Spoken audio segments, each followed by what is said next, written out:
Et là où vous allez, Sud FM, il est déjà exactement 7h31, seconde édition de ce bloc d'information. Babacar Sam est de retour en studio. Bonjour Babacar. Bonjour Maria. Et on démarre cette seconde édition avec Guy Marius Sagna et compagnie qui feront face au doyen des juges aujourd'hui. L'activiste Guy Marius Sagna, Sen Diouf et Clédor Sène face au doyen des juges ce lundi, le juge Samba Sall qui va examiner la demande introduite par les avocats pour leur mise en liberté provisoire. Guy Marius Sagna et compagnie sont poursuivis pour trouble à l'ordre public et actes de nature à compromettre la sécurité nationale. Et puis retenez que les réactions se poursuivent suite aux violents affrontements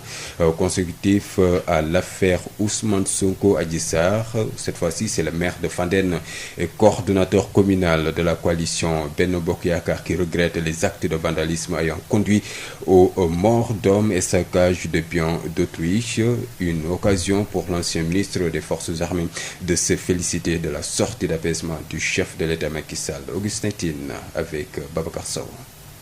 Donc, le début du mois de mars 2021 a été marqué de façon regrettable par la survenue de troubles que notre quotidien démocratique de paix et de stabilité n'avait plus connus depuis les regrettables événements de 1989. Il convient de rappeler, pour le déplorer, qu'à l'origine de ces troubles, un problème privé opposant deux justiciables sénégalais qui, malheureusement, a été transformé en un conflit politique. Nous n'en dirons pas davantage, soit dit en passant, que devant les juridictions, chacun de ces protagonistes reste un citoyen jouissant naturellement de la présomption d'innocence ainsi que de ses droits à se défendre pour l'éclatement de la vérité. Au demeurant, nous, coalition Benno Bokk Yakaar de la commune de Fandène, condamnons jusqu'à la dernière énergie ces actes de vandalisme ayant accompagné ces troubles d'une gratuité extraordinaire que rien ne pouvait justifier. Regrettons avec l'ensemble des Sénégalais épris de paix et de justice les relents insurrectionnels et terroristes qui se donnaient à lire de certains actes commis par ces vandales au cours des 10 événements. Regrettons les pertes en vies humaines ainsi que celles de biens appartenant à des concitoyens dont le seul tort est d'oser s'investir selon les moyens dont ils disposent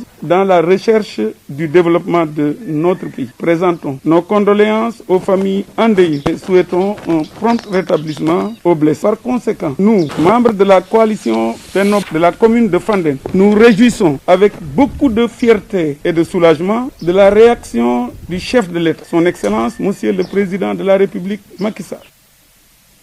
Et puis, appel à l'apaisement en direction des jeunes de Bounkiling suite aux manifestations violentes ayant entraîné des dégâts incommensurables sur les biens et équipements de service. Le président du conseil départemental, Mohamed Diaité, invite à une prise de conscience. L'État a engagé de vastes chantiers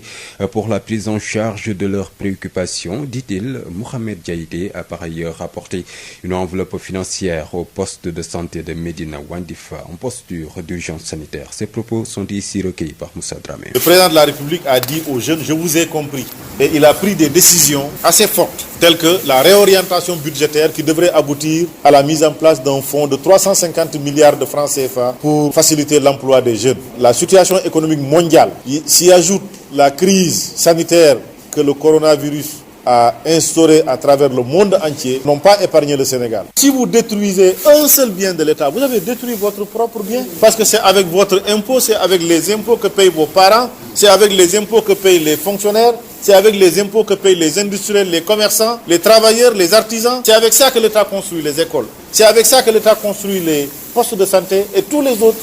édifices publics. Et vous avez ramené l'État et la nation en arrière. Et ça ne doit pas être. Souhaitons que de tels actes ne se répètent pas. Je pense que chacun d'entre nous doit faire son examen de conscience, davantage mettre l'accent sur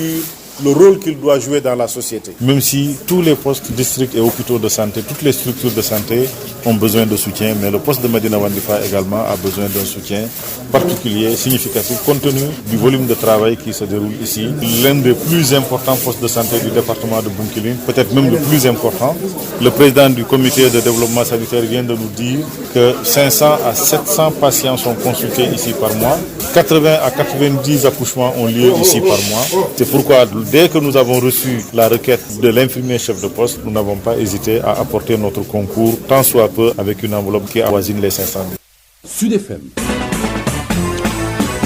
Le monde célèbre ce lundi 22 mars la journée de l'eau. À l'échelle mondiale, plus de 2,420 milliards de personnes, dont 450 millions d'enfants, vivent dans des zones où la vulnérabilité hydrique est élevée ou extrêmement élevée selon une étude réalisée par l'UNICEF.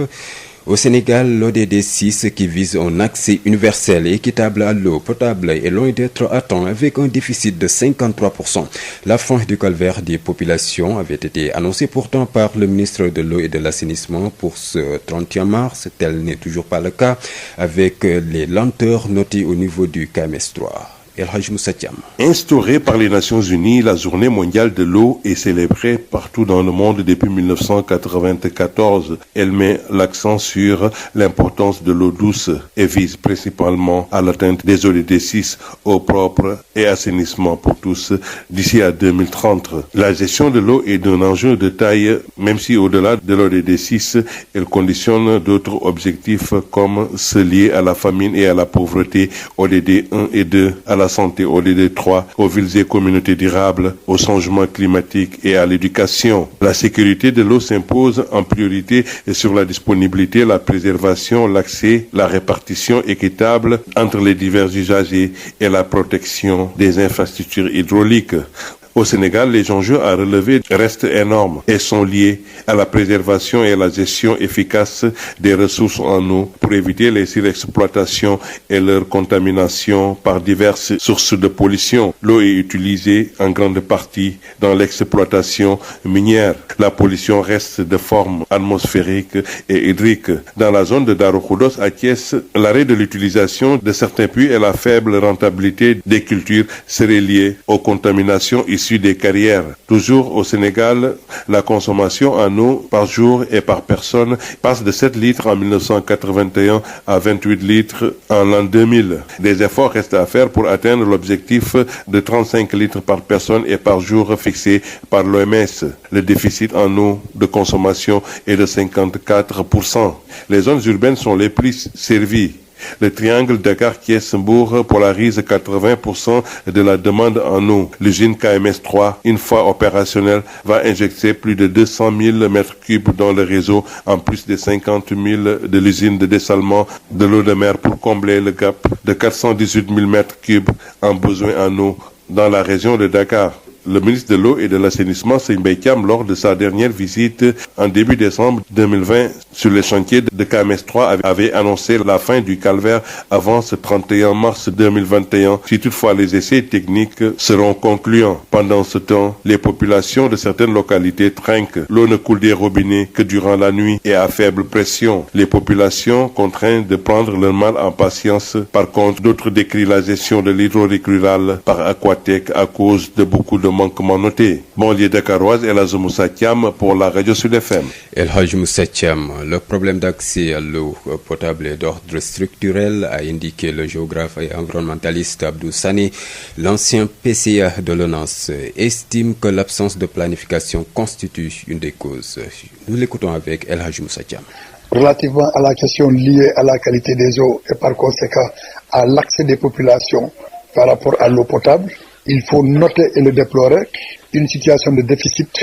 qui est d'ordre structurel. D'ordre structurel parce que, il n'y a pas une politique de planification en matière de gestion des eaux. Deuxièmement, il n'y a pas une combinaison, une prise en compte de la relation entre l'assainissement et l'accès à l'eau potable. Ce qui a pour conséquence aujourd'hui de noter un très important taux de présence de nitrates, pour citer par exemple les nappes dites, les nappes de sable qui sont à Thiaroye et qui pouvaient jouer aujourd'hui un rôle important dans l'alimentation en eau potable à Dakar. Alors donc cette mise en cohérence, si elle n'est pas réglée, deviendra un cercle vicieux. C'est-à-dire que nous allons être dans une zone dite presqu'île, donc entourée d'eau, et où il manque curieusement de l'eau. C'est donc l'absence de mise en cohérence et la compréhension qu'on doit avoir avec le cycle de l'eau pour voir que dans la relation accès à l'eau, il y a une relation ombilicale avec l'accès à l'assainissement. Aujourd'hui, si la qualité de l'assainissement est bonne, il est certain que la contamination de toutes les nappes souterraines ne va pas pouvoir se faire. Et malheureusement, non seulement d'un point de vue des nappes souterraines, il y a une forte contamination, mais les eaux de surface aussi commencent à aussi connaître le même sort. Et il y a à craindre que dans l'avenir, que nous soyons dans des situations très difficiles qui nous amèneront peut-être à revoir le prix de l'eau, puisque le coût pour le traitement de l'eau aussi est exorbitant. Et puis retenez que la capitale sénégalaise Dakar va abriter le 9e forum mondial de l'eau, forum prévu en mars 2022. Litige foncier à Dougar, litige opposant l'entreprise marocaine Peacock Investissement aux populations de Dougar. Ces derniers accusent l'entreprise de créer des fictifs selon le cadre d'échange, de réflexion et d'action de Dougar. Ces deux titres attribués à Peacock Investissement et à la RTS qui font un total de 159 hectares n'ont jamais eu de décret présidentiel. Il donne à l'entreprise marocaine un ultimatum de 72 heures pour arrêter les travaux et quitter les lieux. Le cadre a fait face à la presse ce dimanche à Dougar. Daouda Faye, président du cadre, au micro de Denisia Sambou. Nos différentes investigations nous ont poussé à savoir que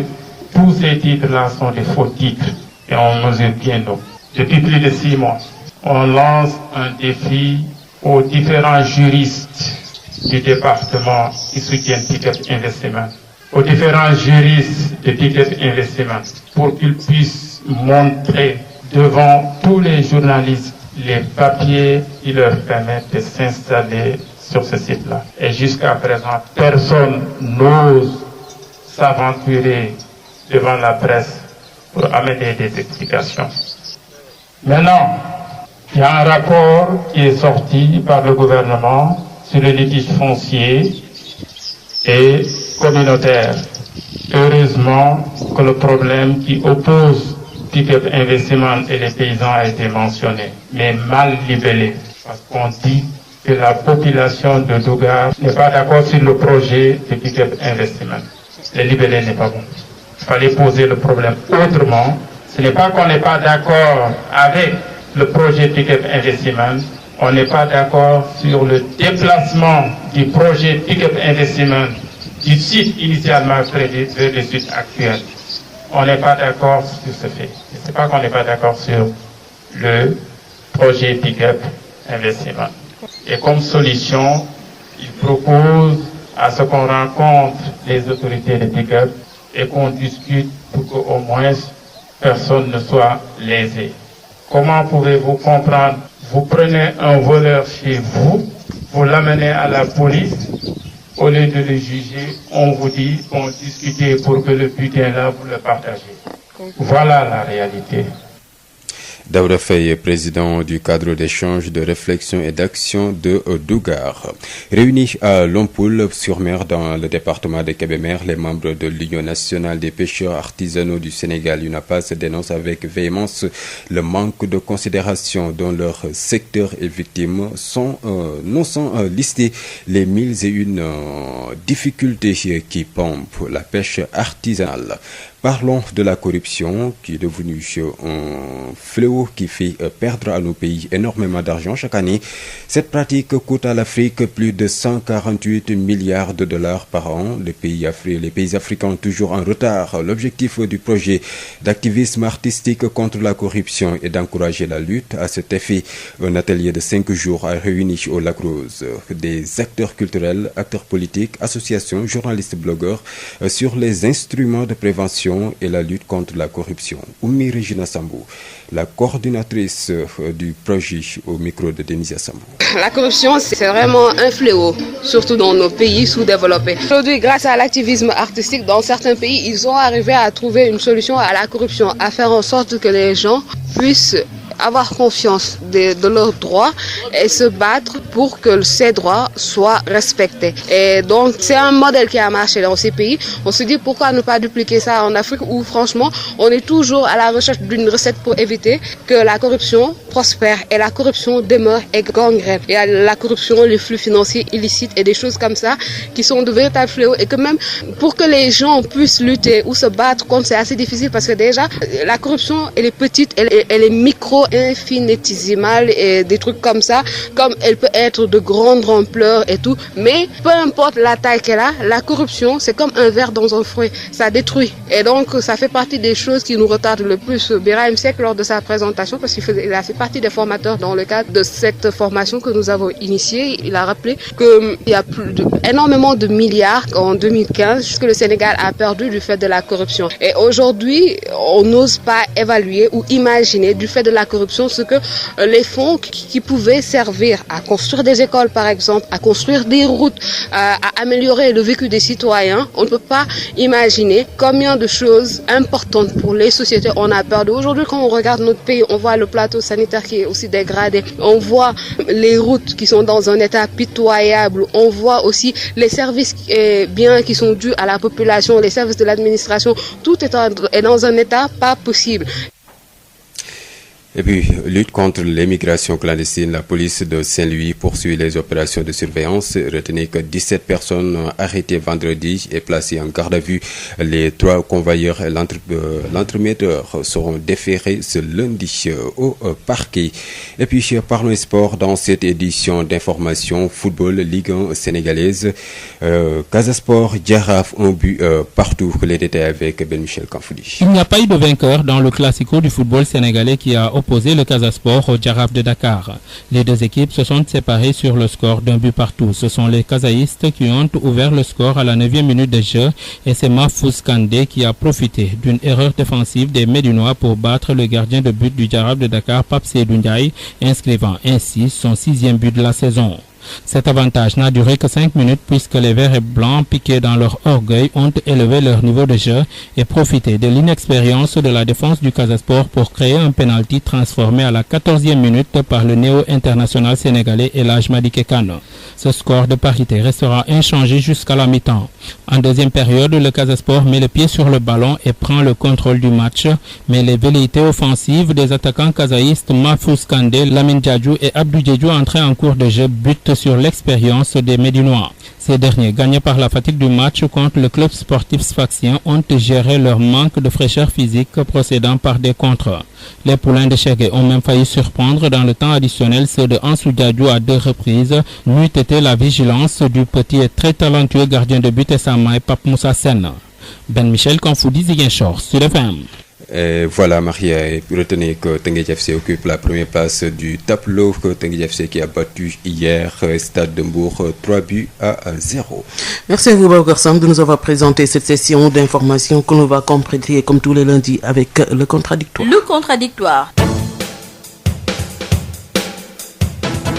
Le contradictoire, les lundis et vendredis, tous les sujets à controverse seront débattus dans le contradictoire. Un sujet, 2 invités pour un regard croisé. Le contradictoire, c'est tous les lundis et vendredis sur Sud FM Sen Radio.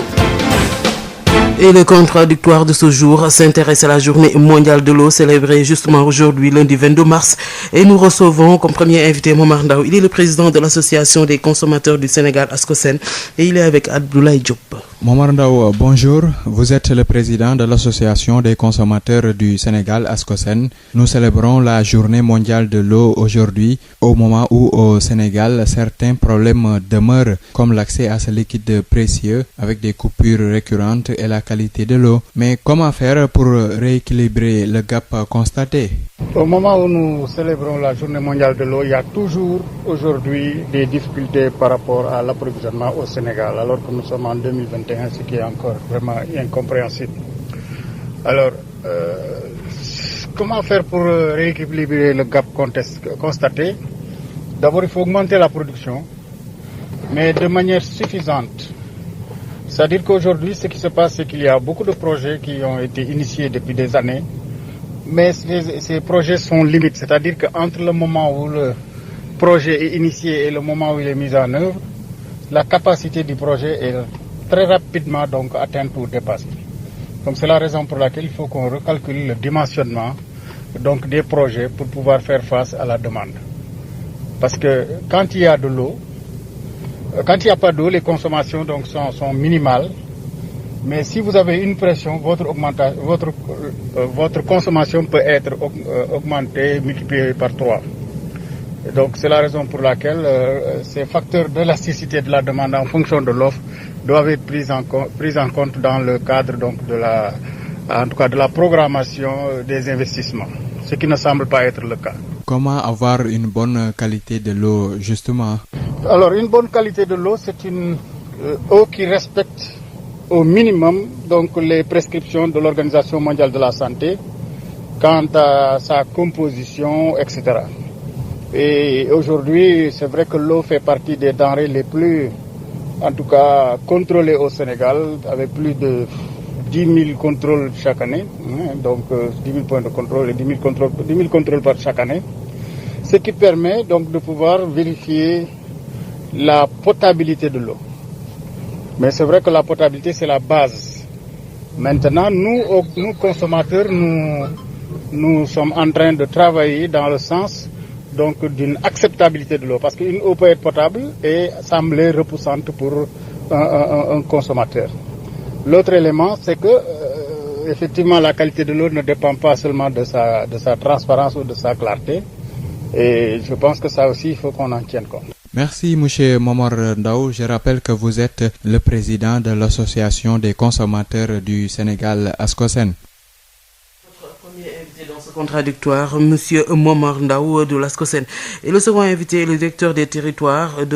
et des opérations de Sen'Eau. Il se nomme Djeriba. Il est toujours avec Abdoulaye Diop. Bonjour Djeriba. Vous êtes le directeur des territoires et des opérations de Sen'Eau. On célèbre aujourd'hui la journée mondiale de l'eau. Au Sénégal, où en est-on pour la couverture? Parlant de couverture en eau du pays, nous rappelons que le Sénégal fait quand même partie des rares pays africains à avoir dernièrement atteint les objectifs du millénaire pour le développement, c'est-à-dire le taux de couverture universelle en eau en milieu urbain. C'est un taux suffisamment confortable comparé à d'autres pays, mais qui ne veut pas dire que tout le monde a de l'eau de façon absolue ou qu'il n'y a pas de rupture dans la fourniture en eau. C'est donc dire que ce taux n'occulte pas les ruptures passagères ou saisonnières de l'alimentation en eau dans certaines villes, dans certaines localités, que ces ruptures soient dues à des opérations de maintenance planifiées ou à des pannes ponctuelles. Alors, ce qui est important, c'est que le Sénégal, qui a donc atteint les OMD, est de ce fait bien placé pour concourir et aussi relever le défi des ODD, c'est-à-dire les objectifs de développement durable. Et de ce point de vue, nous avons la chance d'avoir aujourd'hui un schéma directeur de l'alimentation en eau potable du Sénégal, et surtout dans les grandes villes, Dakar et la Petite Côte, où la problématique se pose avec acuité. Et derrière ce schéma directeur est adossé un plan d'investissement censé couvrir les besoins au fur et à mesure qu'ils se présenteront. Et c'est dans cette perspective d'ailleurs que nous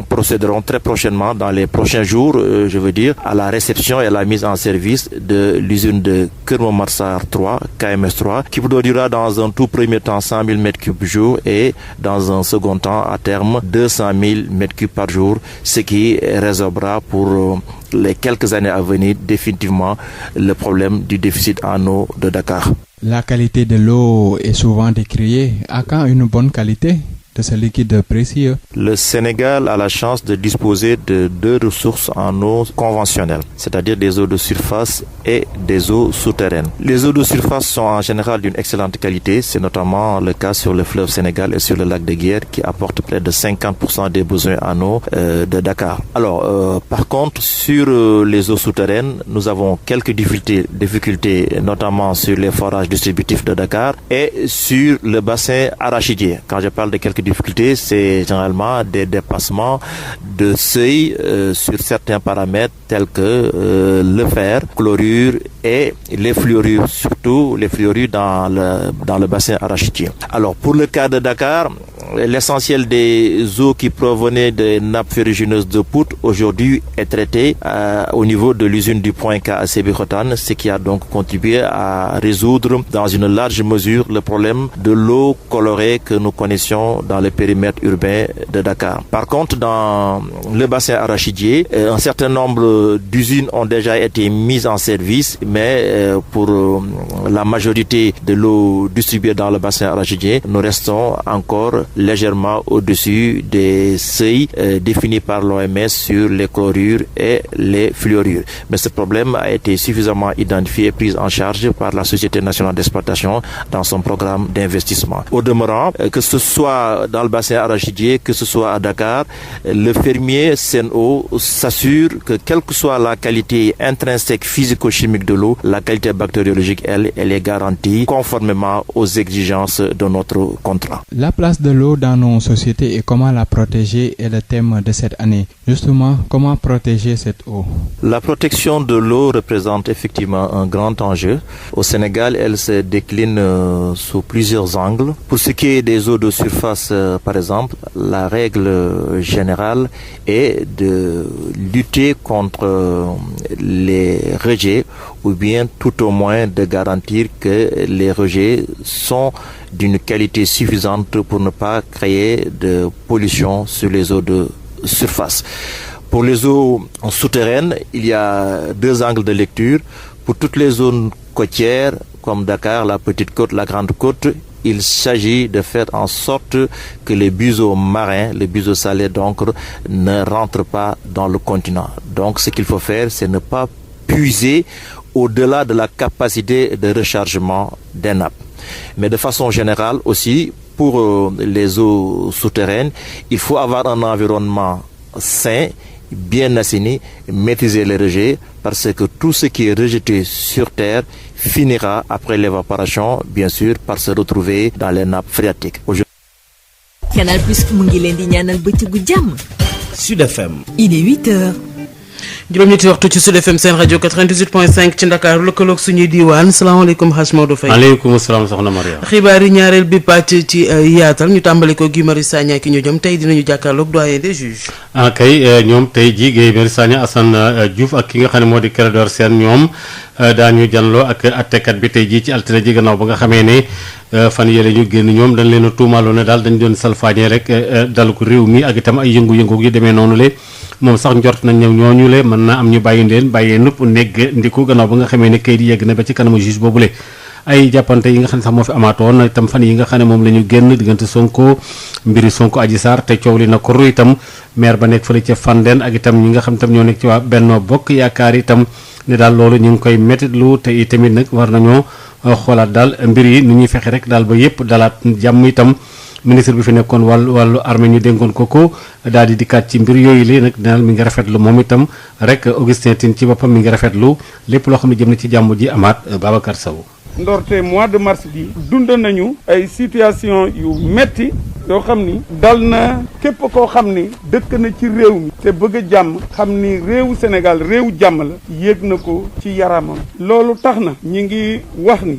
li ko waral mooy ñaari doomu Sénégal yu am ay problème bi am plainte problème boobu moo waral lii yépp am na ay nit yu ñu ci faat am na ay kër yu ñu lakk am na ay gendarmerie yu ñu lakk am na ay nit sax yi nga xam ni yàlla def na am nañu ci ay gaañu-gaañu yu métti donc loolu war nañoo yóbbu ci xalaataat bu baax suñu démocratie donc loolu ñun waa coalition Benno Bokk Yaakaar bu commune Fandène ñu ngi koy ñaawlu bu baax ba moo xam yàq-yàq moo xam rëy nit moo xam yàq ay alali jàmbur yooyu yëpp ñu ngi koy ñaawlu bu baax ba parce que Sénégal jàmm la ñu xam Sénégal nee nañu c'est le pays de la teranga loolu bu amee aussi gis nañu ni am na ñoo xam ni dafa mel ni dañoo rax ci biir yàqu-yàqu yooyu parce que am na jëf yoo xam ni dañoo gëm ni doomu Sénégal du ñu jëfi loolu ñu ngi koy ñaawlu bu baax ba naturellement ñi ngi ñaawlu ñi nga xam ni seen bakkan rot na ci ñi nga xam ni seen liggéey yàqu na ci tout simplement parce que dañoo bëgg a liggéey jël seen alal seen astuut ñu économiser ba mën a investir ñu yàq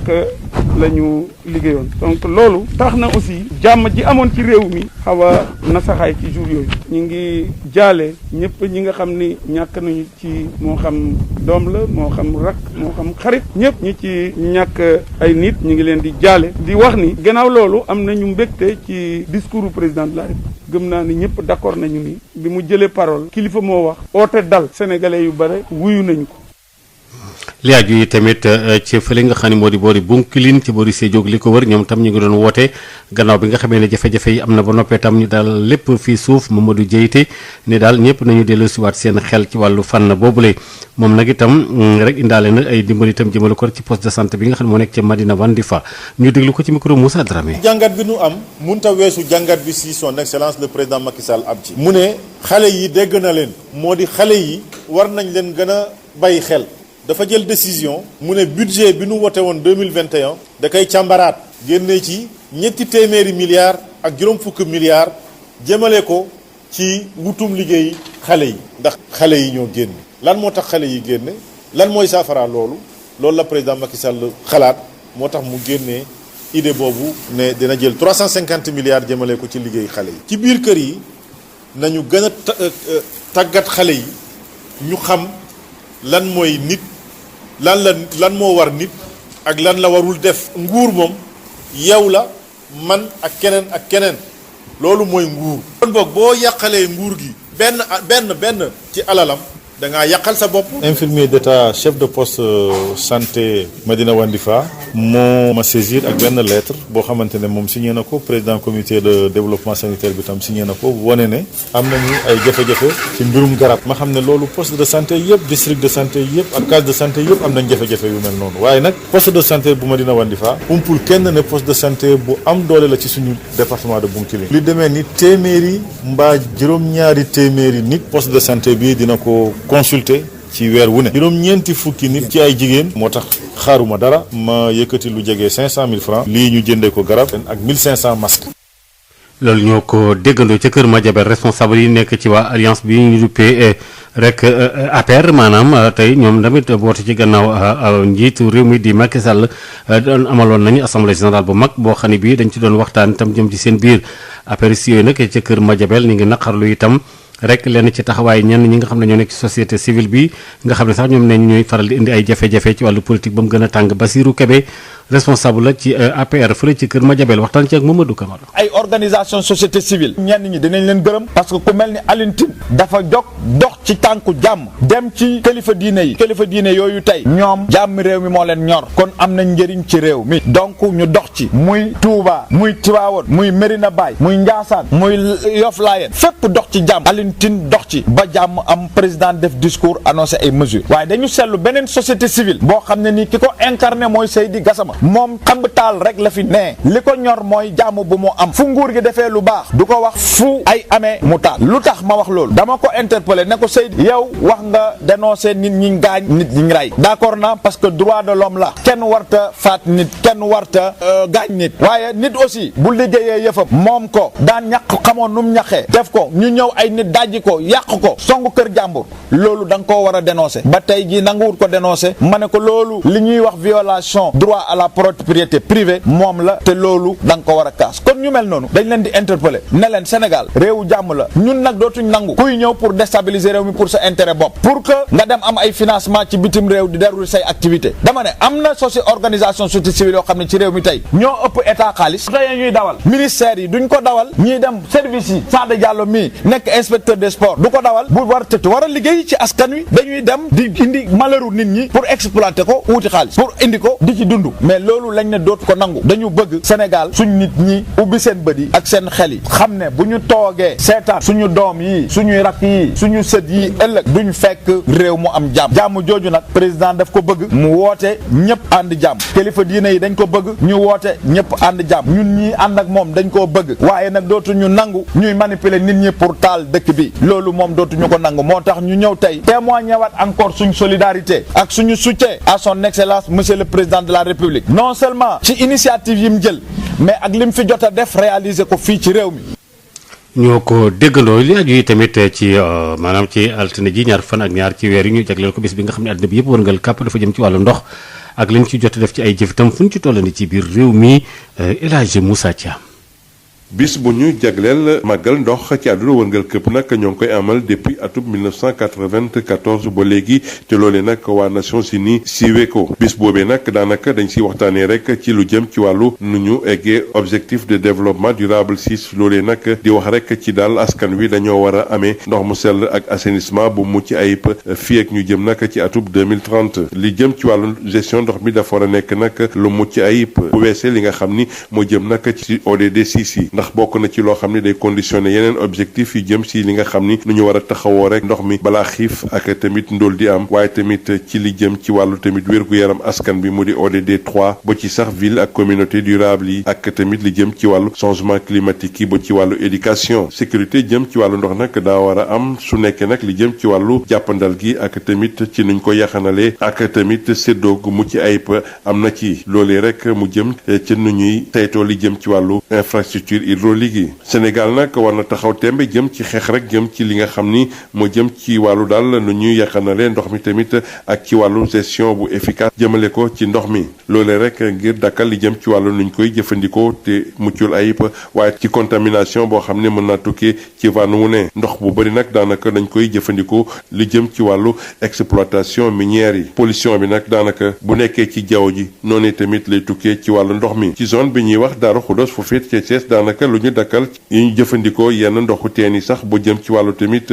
ñàkkub rentabilité ci wàllu mbay mi nag loolee ñoo ngi ko teg rek ci ndodd li jëm ci wàllu daal carrière yi nga xam ni daanaka daal moo contaminé zone bi lee Sénégal bu léegi nag daanaka bu ñu xayma consommation ku ne jóge na si juróom-ñaari litre ca jamono yi 1981 dem ba 28 litres ba ñaar fukk ak juróom-ñetti litre ca atub 2000 naam sax bu nekkee daal ay jéego ñoo ngi koy def tamit war nañoo gën a làbbali ngir rek li jëm ci wàllu objectif bi nga xam ni waa OMS fixé nañ ko moo dee daal nit ku ne rek jëfandikoo lu si toll ni fanweer ak juróomi litre bis bu ne ci wàllu ndox suñuy xayma daal daanaka lu des pour ñu matale loolee téeméer boo jël rek juróom fukki ak ñeent la daanaka ci wàllu ndox mi nag réewum taax yi lañ ci gën a sédd triangle Dakar Thiès ak Mbour nag daanaka daal ci ndox bi ñuy jëfandikoo rek booy xool ci ndox bi lépp bi ñuy jëfandikoo rek boo xool téeméer boo jël rek juróom-ñett fukki la usine KMS 3 nag jàpp nañ ni daal bu dooree liggéey bi dina indi ci réseau bi rek lu toll ni ñaari téeméeri junni mètre cube bis bu ne bokk ci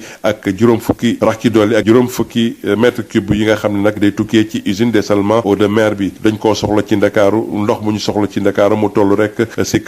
484 000 mètres cubes bis bu ne jëwriñ ji yor wàllu ndox ak assainissement nag gannaaw ba mu mujjee ca cukkub ne meeku gu mujj ba mu amaloon ca KMS 3 mu ngi xam ne ni rek daal coono askan bi dana jeex ci 31 mars 2021 bi ñu ne naam bu nekkee li nga xam ni mooy daal lu ñu yaakaar ci essai technique yi jaar na yoon waaye balaa boobee nag askan wi ñoo ngi jànkonteeg jafe-jafe bu metti ci li nga xam ne nag moo di ñàkkum ndox yi daanaka guddi lay ñëw te loolee sax ci pression bu néew lay ñëwee askan wi nag daanaka daal danañ xaarandi av lëf waaye am ñu yëkkati seen kàddu sax di naqaru daal li ñu jox Aquatec maanaam ndox bi nga xam ne nag moom lañ jëfandikoo ci àll ba El Hadj Moussa Thiam mën nañ joti xibaar yi fii ci banlieue dakaroise pour rajo Sud FM. El Hadj Moussa ñu ngi lay jaajëfal bu baax ba ak amum ndox am na ay jafe-jafe fii ci biir Sénégal waaye nag itam tërëliin yi ak ni ñu ko planifié loolu bokk na ci sabab yi loolu ki fi jiite woon sax ONAS di Abdou Sané andi na ci ay leeral ci micro El Hadj Moussa Thiam. lu tax ndox bi toujours muy manqué ñàkk ndox surtout boo jëlee dëkk bu mel ni Dakar ak banlieue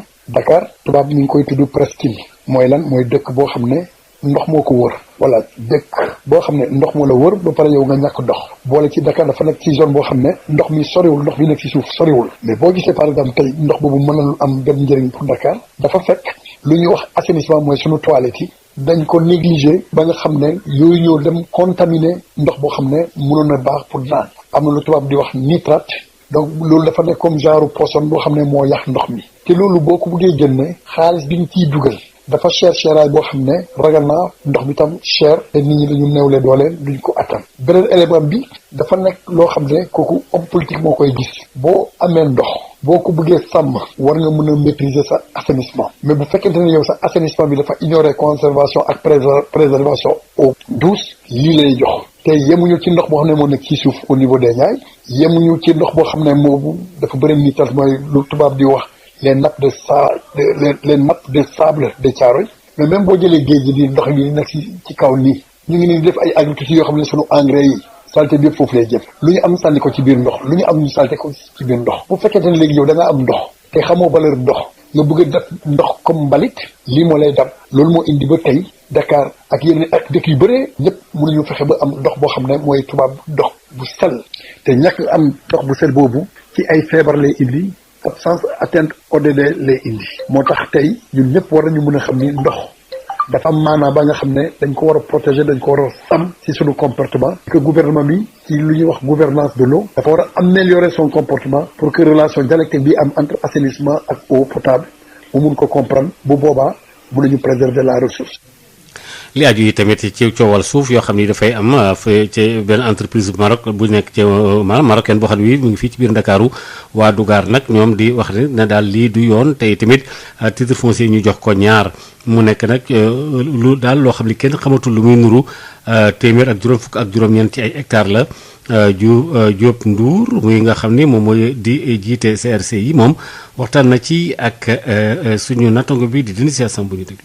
ci li ñu baaxoo ci wàllum foncier bu ñu nee un titre d'état n'est jamais créé sans décret présidentiel et concernant ces deux titres d'état qui font un total de 159 hectares n'ont jamais eu de décret présidentiel donc lii wane ne pick-up tey jii daf fi ñëw doon président boppam indi décret boppam fal boppam jël suufu jàmbur ak njiit yoo xam ne ni ñoo nekk ci état bi di ko dimbali ak di ko dooleel ba mu implanté wu nangu ay suufu jàmbur nekk président boppam ndax expropriation buñ koy wax décret présidentiel moo koy def nit mënul xëy ñëw exproprier nitam ci suufam te président de la république génnewul décret concernant nag 72 hectares bi fi Descos di wàcc di toj musul am décret présidentiel buy wane ni ñii dañ fi war a jóge musul am décision de justice boo xam ne nii dañ ko wax ni ñii dañ fi war a jóge donc dañ leen jaay doole parce que pick-up yor na xaalis mën na teg xaalis sur la table am na doole étranger la léegi nag li nga xam ne mooy borom tool yi nekk fi di xeex ak pick-up nanguwuñu 100 millions képp ki doon laaj am nga lu la leer bugguñu 100 millions seeni suuf la ñu bëgg leneen li ci tege mooy fictif ci titre foncier en faux usage de faux en écriture publique ci administration ba ma dalee nekk ci suuf ba léegi maa ngi koy doog a dégg te Dugar gi la xewee 159 hectares ngeen ñëw nangu ay suufu jàmbur toj ay këru jàmbur jël ay xale dajale leen ba ñu 49 tëj leen pendant plus d'1 mois ci du faux pour lu neex ay privé fii la xewee biir Dugar li ñu bëgg nag te waa Dugar bëgg ko concernant ce bi képp ak keneen ku fi am tool mooy nañ leen delloo seeni ay amul masla amul kaf amul reer pick-up depuis que bu ñu génnee kiiwu litige foncier bu ministère de l'Intérieur ba léegi mi ngi profité di tabax demandé nañ ko à ce que mu arrêté travaux yi mu bañ on lui donne 72 heures pour arrêter les travaux na taxaw 84-57 ñi ñu fa jox coopérative CDE mi ngi fa am ay suufa am ko en bonne et due forme ñu xëy jël ko nangu ko jox ko coopérative RTS loolu mooy kumba mu am ndey kumba mu amul ndey loolu moo fi dul am RTS daf fiy jóge ndax yoru sax kayitu suukar ndax li mu yor c'est du fictif titre foncier faux munoo faa am kayit bu valable seeni borom a ngi fi toog présent li ñu bëgg mooy seen ay suuf. li aju yi tamit ci ndaje mi nga xam nappkat yi nekkoon fële ca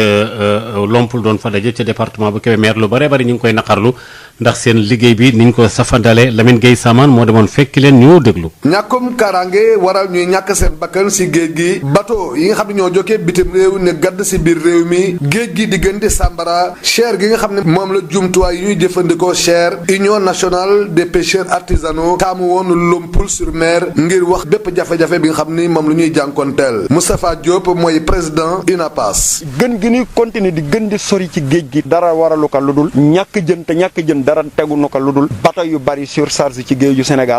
Sénégal la état Sénégal yan lu mu attanatul ba tax moolu Sénégal yi di dund jafe-jafe yoo xam ne nii jéggi na dayo parce que fu nu daawul dem ñoo ngi fay dem suñu insécurité di gën di yokku ndax moteur yu cher yi nga xam ne ni tey CFAO di nu ko jaay moteur yooyu ñàkk moyen pour jënd ko dana nu tax a garder suñu moteur yi nga xam ne nii yu màgget lan lu nu gën di sori ku ci pan rek da ngay mujj disparaître mooy sunu jafe-jafe yi gën a majeur. ñoom ñi bokk ci kuréel gi ni nag ñi leen jiite joxuñu leen benn gëdd ba tax na ñuy woo président de la république ak ministre de la pêche ñu jekkalaat seen toogin Macoumba Dieye di vice président bu UNAPAS. moo li tey amatuñu yaakaar si géej gi ba taxawoon na jamono yeeg luy dem di dem immigration clandestine jaay nañu géej gi jaay ba géej gi kenn gisatu si benn pepp jën nu indil nu ay moteur yoo xamante nii wax dëgg yàlla mool yëpp seen poos yi bënn na bàyyi fi CFAO muy lëmbe guddi ak bëccëg ndax société français la pêche artisanale bi kaawala jëm nu lay interpellé président de la République monsieur Macky Sall nga delloo si sa xel sa ñetti at yi la dese sa mandat bii nga gestu pêcheurs yi li nga romboon si 8 ans yi nga mën ko rectifier mais nii ngay dund ak ñun moom jekkul jaaduwul te eskanu mool askan nanu woo xamante nii nu ngi lay jàppale si emploi bu bëree bëri ñoom nag mer ba futu ñu ni seen jafe-jafe yi buñ ko saafarawul dina tax lépp li nga xam ne yoon may na leen ko daañu ko def ngir ñu dégg leen bañu ñu sax ba génn seen mbedd mi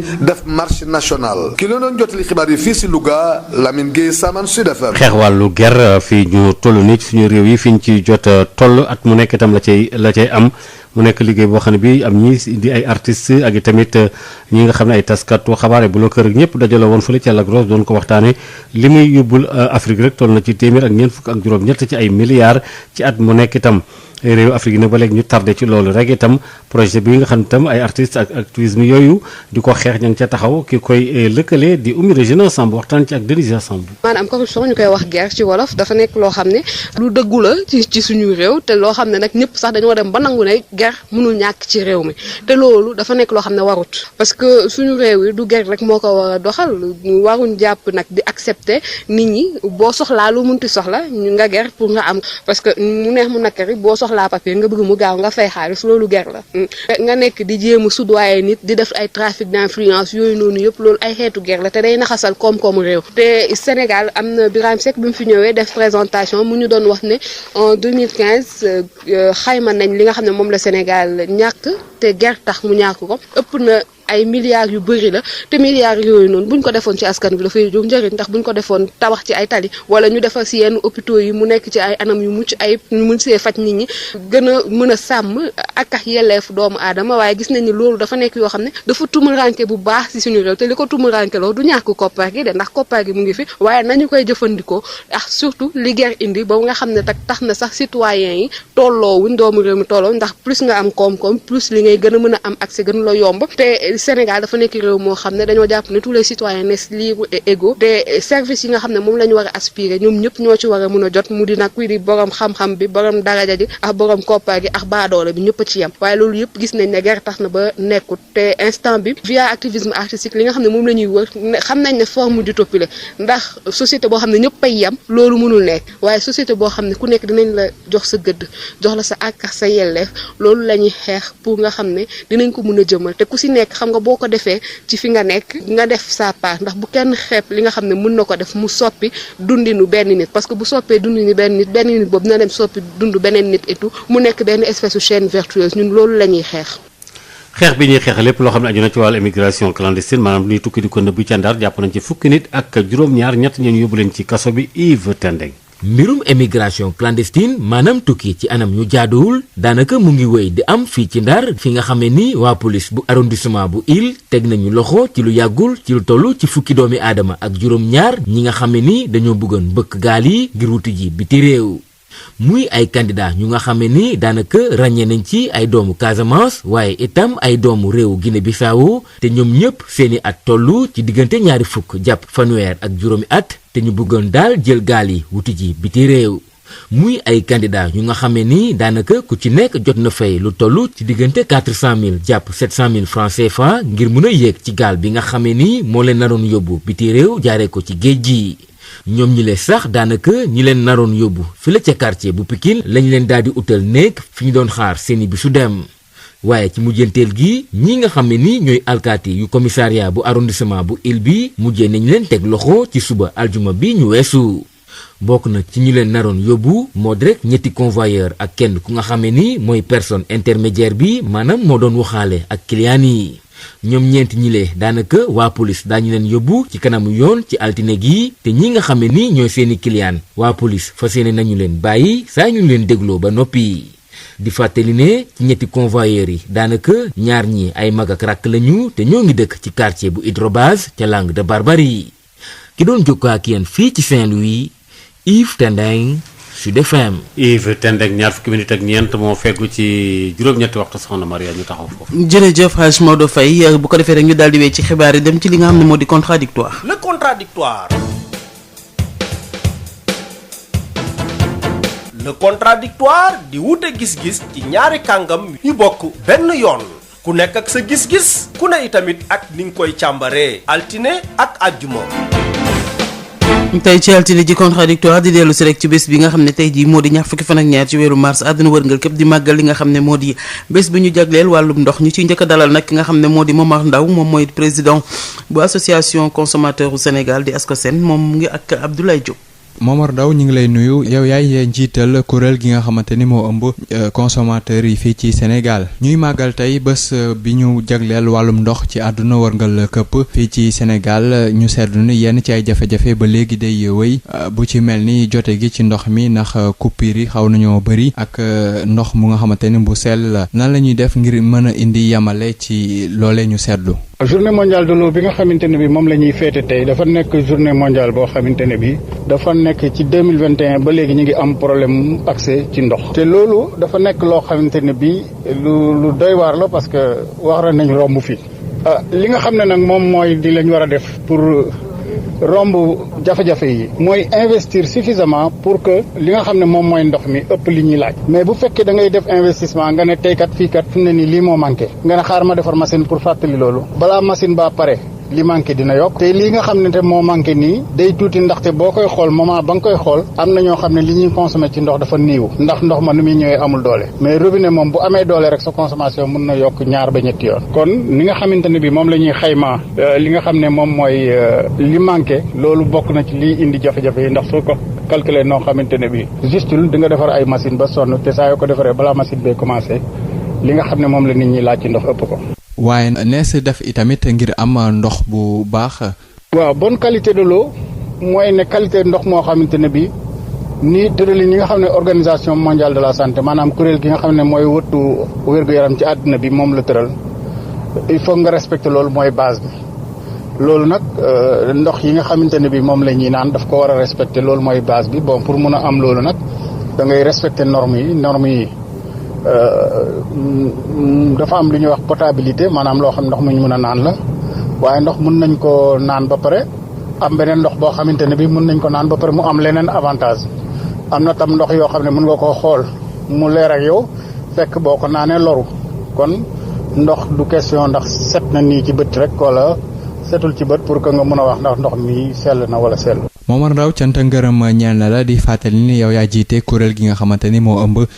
way jëfandikoo yi fii ci réewum Sénégal di ASCOSEN. jërëjëf Abdoulaye Diop mu nekkoon suñu gan bu njëkk ñaareel bi gan moo di Djeri Ba moom nag moo jiite li nga mooy directeur territoire ak opération foofee ca Sen'Eau moo ba tey mu ngi ak Abdoulaye Diop. Djeri Ba nuyu nañ la yow yaay directeur territoire ak opération bu Sen'Eau ñuy màggal ci àdduna wërngal këpp li di ndox fii ci Sénégal fan la ñu toll ci couverture bi.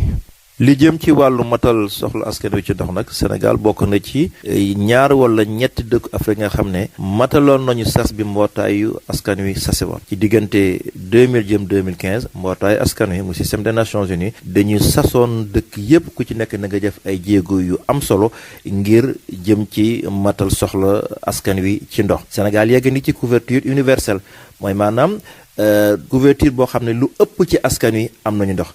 ñun plus exactement demoon nañ ba nga xam ci biir dëkk yu mag yi foo jëlee téeméeri nit juróom-ñeent fukki ak juróom-ñett amoon nañ ndox mu sell loolu nag muy lu am solo te it mu teg Sénégal place boo xam ne dinañ mën a jongante ci ñaareelu jongante bi ndaxte diggante 2016 jëm 2030 mbootaay askan wi dañu sas nag nit ñi nañu yokk ndëgërlaay ba nga xam ne lu jëm ci dajal soxla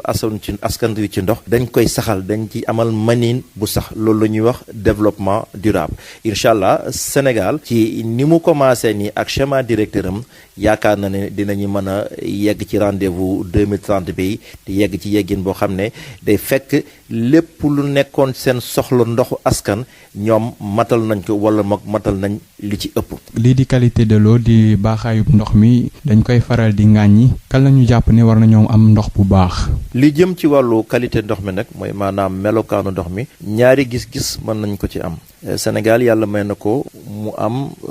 ndoxu biir suuf ak ndoxu kaw suuf maanaam dex yi ndoxu dex yi moom yàlla def na ndox mu melokaanam lu mucc ayib la waaye ndox mi ci biir suuf nag dafa am aussi na ko yàlla def fii ci biir diwaanu Dakar jëm Thiès jëm Pout foofu yàlla dafa def ndox mi dafa am fer moom mooy li nga xam ne moom mooy nekk ay xonq-xonq ci biir ndox mi waaye ci biir diwaanu bassin arachidier bassin arachidier bi nag suñ koy wax dañ naan moom mooy diwaan ba nga xam ne dañ ci faral di bay gerte te mu laal tuuti ci Kayoor waaye ci Bawol ak ci Siin ak Saloum ci biir diwaan boobu nag ndox mi dafa am tuuti xorom ak tuuti fluor mooy li nga xam ne moom mooy faral di indi mboq yi nekk ci kaw bëñ yi donc loolu nag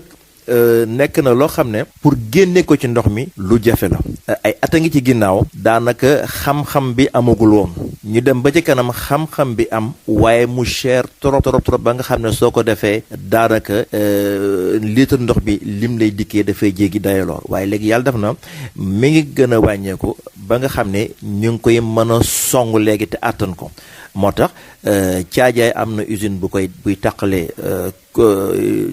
meññeent yooyu ak ndox mi